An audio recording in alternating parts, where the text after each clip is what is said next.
The new Audi A4. Well, at least I think it's the new Audi A4. You have to check the number plate to be sure because, to be fair, the design hasn't changed all that much in 12 years. For instance, right, here is this car there, right? That's the one before it, and that's the one before it. All very similar. And yeah, that's me after a heavy night out. Enough of that. Because on the inside, the design is quite different than the old car. So, well, it's lovely in here actually. The design is very simple, everything's easy to use, and the quality, it's exemplary.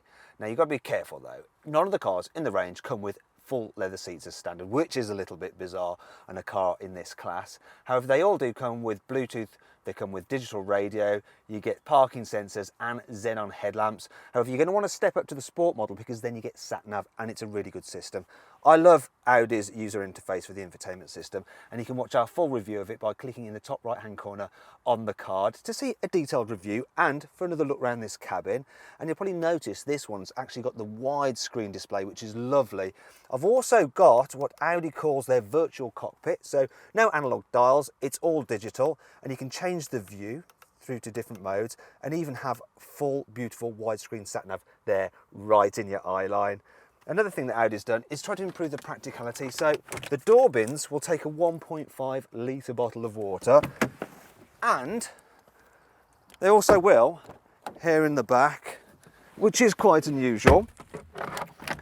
Now Audi has actually increased the size of the A4 ever so slightly over the old one, and the numbers aren't that huge, but you do feel the difference. For instance, I'm 5'11"-ish, and well, I've got lots of knee room, plenty of headroom. Someone over 6 foot will be absolutely fine here in the back. It's a little bit wider than before, so it's less of a squeeze for 3 people, and you can see exactly what happened when we tried to fit 3 people in the back of this car by clicking in the top right hand corner of the screen on the card. But overall, I'll say that this is the most practical car in the back than all its rivals. And that brings us on to the boot.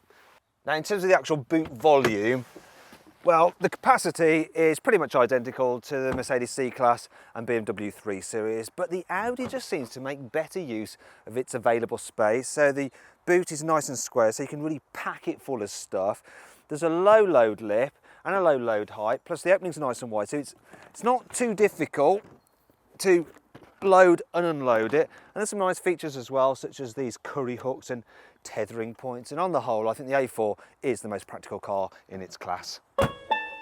The Audi also comes with 3-way folding rear seats as standard, and that brings us on to the 5 other cool things about this car. The Audi A4 is the most aerodynamic car in its class with a drag coefficient of just 0.23 of a CD, which in case you're wondering is that much. The car uses high-speed NVIDIA chips so that you can actually use Google Earth via the internet for the mapping. Audi moved the side mirrors from there to the top of the doors to reduce wind whistle. See, it works. This huge vent emits a soft breeze, which Audi likes to call its air shower. The car is up to 21% more efficient and 120 kilograms lighter than its predecessor, but still can't bench press it. However, while there is plenty to like about the A4, there are a few things which aren't so cool. The glove box is a little bit small that you can't carry a pack of standardised paper. The S-tronic automatic gearbox can be a little bit jerky at slow speeds. Lumbar support doesn't come as standard on the bottom 2 trim levels. The sport mode button can be a little bit fiddly to press when you're driving. The A4 is a little bit boring, so perfect for accountants. Maybe that's why I like it. But will I like it just as much when I hit the road? Now we all know that a front-wheel drive Audi A4 is never going to be as much fun to drive as a rear drive BMW 3 Series, but how often do you get to fully exploit your car's handling? You know, for everyday motoring, this thing is almost perfect. And it's just so supremely quiet. It's also, well, so long as you avoid the sport suspension, very, very comfortable, especially on the adaptive dampers. I mean, this thing isn't devoid of fun anyway. It's actually all right. It handles very well, and it's only really when you chuck it into a very tight corner and then try and floor the throttle as you exit that the front tyres go, "What? You want me to accelerate and steer at the same time? Are you completely mad?" And anyway, if that's your thing, why don't you just get one of the grippier all-wheel drive Quattro models? Overall, this Audi A4 is just so easy and relaxing to drive. And Audi just manages to judge the weight of all the controls perfectly. So the steering, the brakes, the gear shift, they just feel nice to use. And it's quite an easy car to drive in town as well because the visibility is very good. There's no obvious blind spots to get in your way, and you can see for yourself by clicking on the top right hand corner of the screen on the card. In terms of engines, well, all of Audi's engines are really impressive. And I'm going to keep it nice and simple for you.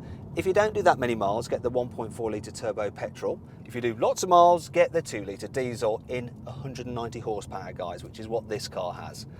And the reason is that it's nice and sporty, it feels pretty quick, and it actually gives really good economy. So Audi says it will do 67 miles per gallon, and in my hands it's doing almost 54. It's actually all right for my hands.